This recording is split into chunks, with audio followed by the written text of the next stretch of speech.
오래전에 제가 노인과 바다에 대한 말씀을 드렸어요. 1953년에 해밍웨이가 말년에 쓴 작품인데 200번이나 고쳐 썼다 그래요. 고치고 다시 쓰고 이렇게 했다 그래요.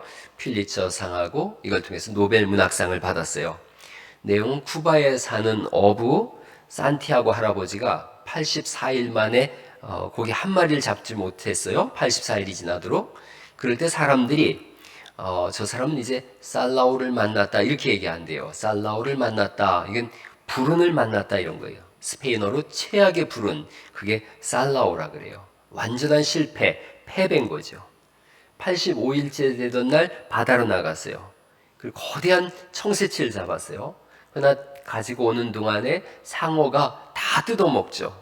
그리고 그 거대한 청새치를 가지고 왔을 때 사람들이 그 노인을 보면서 우리가 잘 아는 그런 표현을 썼어요. 올레 하는 거예요. 올레. 올레가 완전한 승리다. 저 할아버지가 비록 그렇게 청새치에 뼈만 가지고 왔지만 저가 완전한 승리를 했다. 올레 이렇게 외쳤다는 거죠. 우리 인생은 사실 가만히 보면 살라오와 올레 사이에 있어요. 완전한 패배와 완전한 승리, 그 사이에 인생이 있어요. 이스라엘 백성들이 출애굽했어요. 10가지 재앙을 이집트에 내리고 홍해바다를 가르고 나왔어요. 올레죠, 올레. 완전한 승리를 거둔 것 같았어요. 육지를 바다처럼 걷는 걸요. 아니요, 바다를 육지처럼 걷는 걸요. 그리고 사막을 3일 동안 강행했어요. 이들이 처음에는 너무나 승리에 도취돼가지고 첫째 날쯤은 사막을 갈 때 어려움이 없었을 거예요. 뭐 이까짓 거 뭐 좀 해결될 거야. 근데 저도 이스라엘 가서 광야를 걸어봤는데 한나절 걸었더니 죽을 것 같더라고요. 근데 이 사람들은 그래도 바다를 건너왔으니까 당당함이 있었죠. 하루쯤이야 뭐 충분히 견뎌냈을 거예요. 이튿날 됐어요. 오늘 상황이 안 바뀌는 거죠. 이튿날 지나가면서는 거의 죽을 것 같았어요. 3일째 되어졌어요. 강행군이 이루어졌는데 갈증이 최고조로 당했어요. 이제는 죽기 직전이에요. 그런 그들 앞에 오아시스가 펼쳐졌어요. 막 달려갔겠죠. 이스라엘 대략 한 200만에서 300만 정도를 잡는데 그 엄청난 대군이 달려갔어요. 물을 먹으려고 벌컥 들이키는 순간 다 토해버렸어요. 물이 쓴 물이었던 거예요. 물은 생명하고 직결되어지거든요. 이들이 광야 3일을 건너왔고 죽음 직전에 만난 물, 이거 먹고 이제 살겠다고 벌컥 마셨는데 쓴 물이에요. 이 마라라는 이 말엔 원래 이 물은 마림이라는 말이에요. 마림 하면은 쓴 물 이런 뜻이에요. 염분이 많아서 먹지 못하는 아주 짠 물이에요. 그러니까 야 이거 못 먹겠다. 그래서 이곳 이름을 마라라고 줬어요. 마림에서 나온 말이에요. 쓴 물, 거기서 나왔어요. 마라, 고통이다, 고통. 그래서 이 단어는 쓴, 아주 지독한 쓰라림, 이런 뜻이에요. 동사로다가 마라르, 쓰다, 괴롭다, 아프다. 아주 가장 끔찍한 고통, 이게 마라예요. 이들이 불평하기 시작하는 겁니다. 여기 그들 오늘 23절, 24절 말씀에 이렇게 보니까 백성이 모세에게 원망하여 이르되 이렇게 돼 있거든요. 백성이 모세에게 원망했다.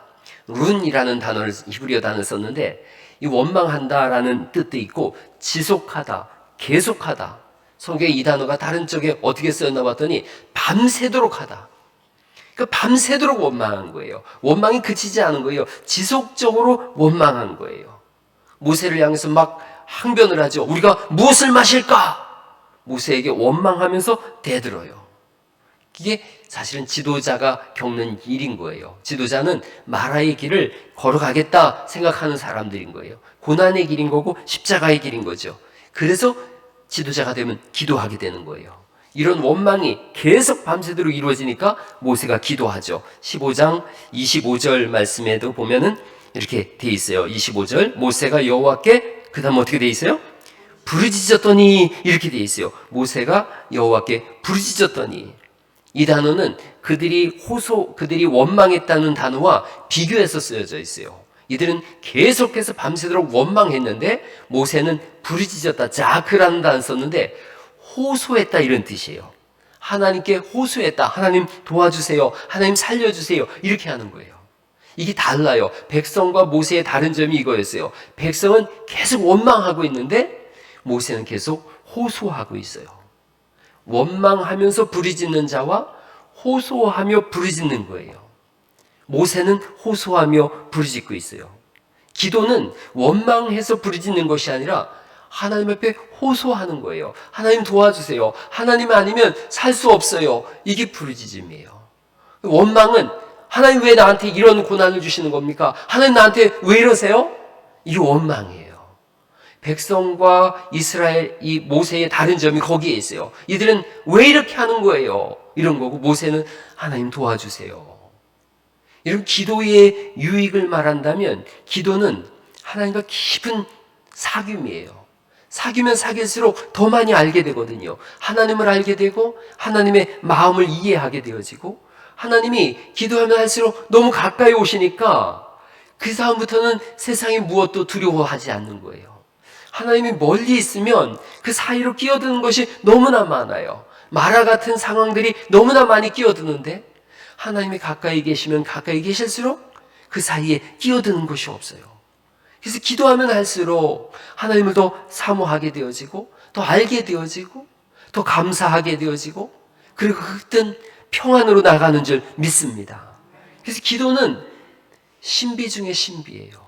기도보다 큰 신비로움은 없어요. 하나님은 모세와 깊은 관계 속에 있어요. 하나님께서 이렇게 말씀하셨어요. 모세가 나를 안다 그러셨어요. 모세는 하나님과 많은 시간들을 보낸 걸요. 시내산에서 40일 동안 하나님과 함께 있었던 시간들도 있었고요.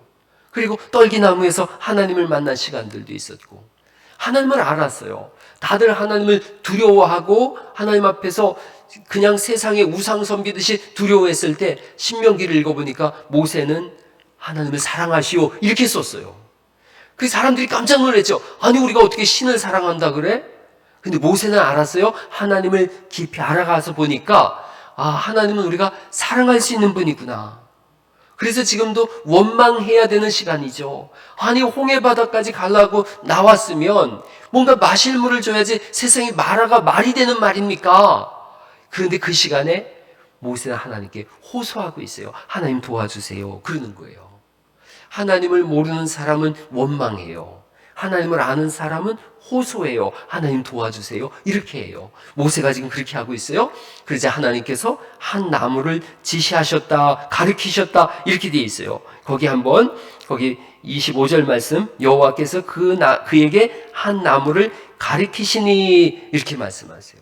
한 나무를 가르치시면서 물에 던져라 그랬어요. 물에 던졌더니 아까 제가 이 쓴 물은 마림이라고 그랬잖아요. 그 마림 쓴 물이 마타크 단물이 됐어요.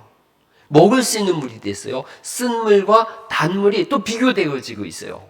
조금 전에 백성은 원망했다 그랬어요. 이들은 쓴 물을 보면서 원망했어요. 쓴 물을 보면서 하나님께 호소했더니 쓴 물이 변해서 단물이 된 거예요. 못 쓰게 된 물이 단물이 되어졌어요. 가만히 보면 여러분 십자가 사건하고도 너무나 흡사해요. 십자가는 죄인을 매다는 형벌의 도구였어요. 그래서 십자가는 아주 쓰고 고통스럽고 끔찍한 거죠. 이게 마라예요. 십자가가 보면 마라죠.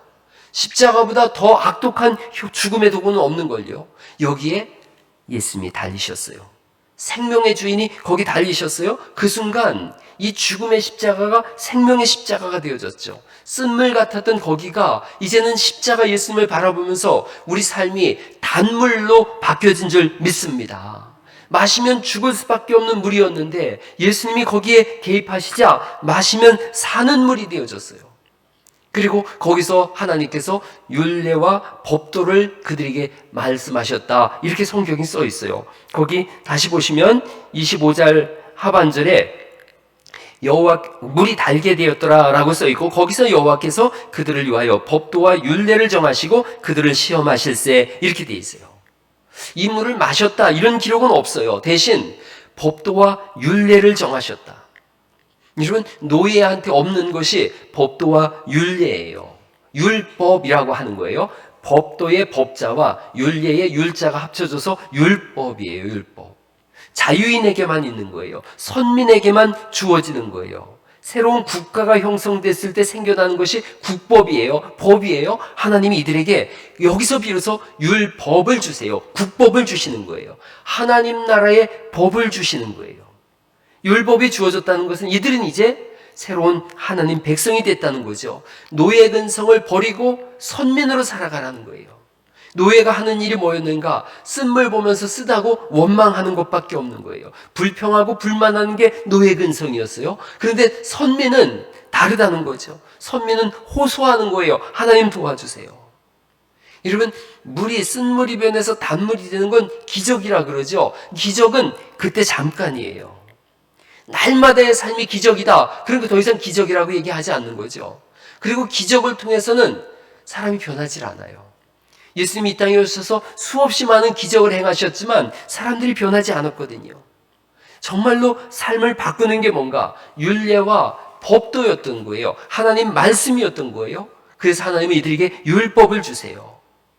더 생각해 보세요. 예수님이 십자가에서 죽으시고 부활하셨어요. 기적 중에 기적이죠. 근데 이 기적을 보면서 거기서 멈추질 않죠. 새로운 법을 주시죠.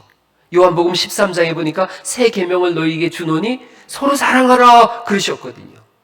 마태복음 22장에도 율법사가 와서 율법 중에 어느 계명이 크니까? 라고 묻죠. 그러자 예수님께서 이 율례와 법들을 해석해 주세요. 먼저는 하나님을 사랑하고 내 이웃을 내 몸같이 사랑하라. 이 두 계명이 온 율법과 선지자의 강령이다. 이렇게 풀어내 주시죠.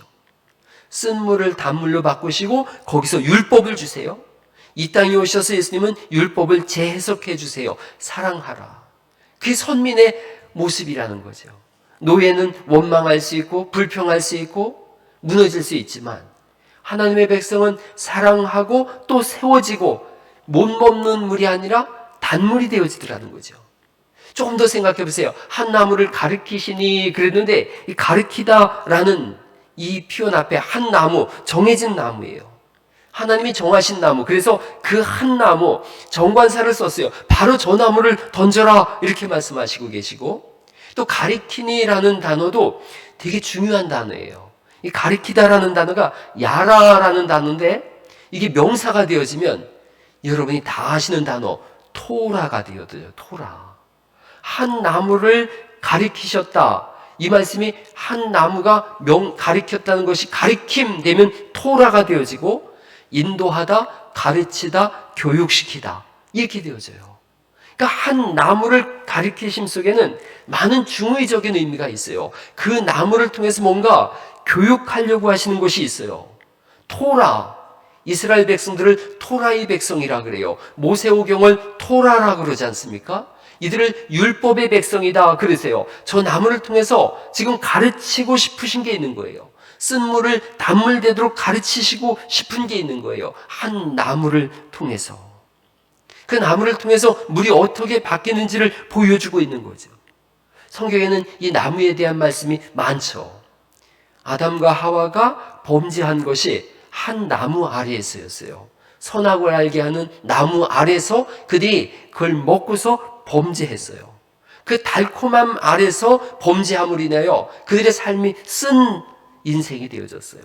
달리 말씀드리면 단물 앞에서 쓴물로 바뀐 게 그들의 인생이에요. 아담과 하와, 생명인 이 사람들이 죽이는 사람들이 되어진 거죠. 그 모세를 부르셨어요. 모세에게도 나무 하나를 던져주셨어요. 그 지팡이죠.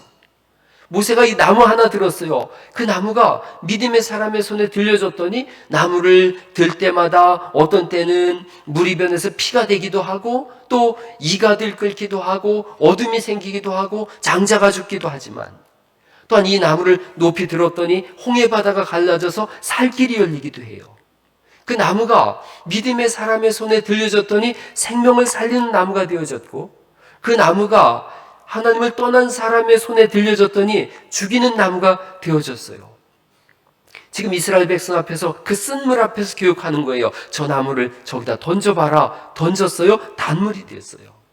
이 나무의 절정은 예수님이시죠. 십자가에서 예수님이 달리셨어요. 그리고 그 예수님의 달리심을 통해서 그 나무 십자가는 오늘날 우리에게 생명의 사인이 되어지죠. 생명의 표징이 되어졌어요. 누구든지 예수님의 십자가 앞에 나와서 자신의 인생을 내려놓는 순간 쓴물 같았던 인생이 단물로 바뀌어진 줄 믿습니다. 그게 십자가예요. 사람은 가만히 보면 사람은 단물 쏙 빼먹고 버리더라고요. 인간은 이용해 먹어요. 그리고 이용할 만한 것이 다 끝나면 쓴물 남았으면 버리는 거예요. 달면 삼키고 쓰면 뱉는 게 인생이에요. 사람이에요. 그런데 예수님은 그렇게 쓴물만 남은 것 같은 우리를 부르셔서 그 마라 같은 인생에 찾아오셔서 그 나무 십자가 위에서 죽으심을 인하여 우리를 단물 되는 사람으로 살아가게 하신 줄 믿습니다. 그래서 예수님 앞에 나온 사람들은 더 이상 마라가 아니에요. 쓴물이 아니에요. 단물이 되어진 거예요. 예수님께서 요한복음 7장 37절에 이렇게 말씀하셨어요. 명절 끝날 곧 큰 날에 예수님께서 서서 외치신 거예요. 누구든지 목마르거든 내게로 와서 마시라. 나를 믿는 자는 성경의 이름과 같이 그 배에서 생수의 강이 흘러나리라 말씀하셨으니 이는 믿는 자에게 주실 성령을 가리켜 말씀하신 것이라 성경은 말씀하고 있어요. 예수님 믿으면 성령님이 우리 안에 오셔서 쓴물 같은 인생을 단물로 바꾸셔서 그렇게 사람을 살리는 사람으로 우리를 사용하시는 줄 믿습니다. 오늘 이 밤에 단물 되는 은혜가 있기를 간절히 축원합니다. 예수님 믿고서 우리 속에 온 가장 놀라운 일, 내가 단물이 됐구나. 내 속에서 생수의 강이 흘러넘쳐서 이제는 이 생수의 강을 통해서 나도 살고 다른 사람도 살게 하는구나. 에스겔서 47장을 전에 한번 강의한 적이 있어요. 에스겔서 47장 1절에 그 사람이 나를 데리고 성전 출입문으로 갔습니다. 이렇게 쉬운 성경에 써 있어요. 그래서 주의 천사가 에스겔을 데리고 성전 문 앞으로 간 거예요. 가서 봤더니 성전 문지방에서부터 물이 흘러서 성전 동쪽으로 흐르다가 성전 남쪽 끝, 곧 제단 남쪽으로 흘러갔다. 그 물이 막 흘러내린 거예요. 그리고 그 물이 점점 불어나기 시작했죠. 강을 이뤘어요. 그래서 그 강이 어떻게 됐나 봤더니 강이 흐르는 곳마다 생물들이 살아났다는 거예요. 심지어는 사해바다는 쓴물이에요. 거기는 마라예요. 염분으로 인해서 둥둥 뜨는 곳이잖아요. 거기도 그 물이 들어갔더니 물고기들이 살게 된 그런 단물의 강이 됐다는 거죠. 계속해서 에스겔서 47장 그렇게 돼 있어요. 그 물이 흘러가는 곳마다 짠물이 단물 되어졌다 이렇게 써 있어요. 쉬운 성경은 아주 정확하게 번역을 해놨어요. 마라였던 쓴물이 단물 되어졌다. 그리고 이 물이 흘러가는 곳마다 과일나무가 생성하게 되어졌고 그 과일나무에 잎사귀가 났는데 그 잎사귀는 만국을 소성케 하였다 이렇게 써 있어요. 나무 열매를 식량으로 쓰고 나무 잎사귀는 약으로 썼다. 그게 성령님의 역사예요. 이 말씀이 흘러 들어가는 곳에 한 나무를 가리키셨어요. 그것이 토라가 되어졌고 율법이 되어졌고 오늘날 복음이 되어졌고 이 복음을 받아들이는 사람마다 성령님께서 우리에게 역사하셔서 마라 같았던 쓴물 같았던 인생을 단물로 바꿔가시는 줄 믿으시기 바랍니다. 그래서 예수님 믿으면 그런 일이 일어나는 거예요.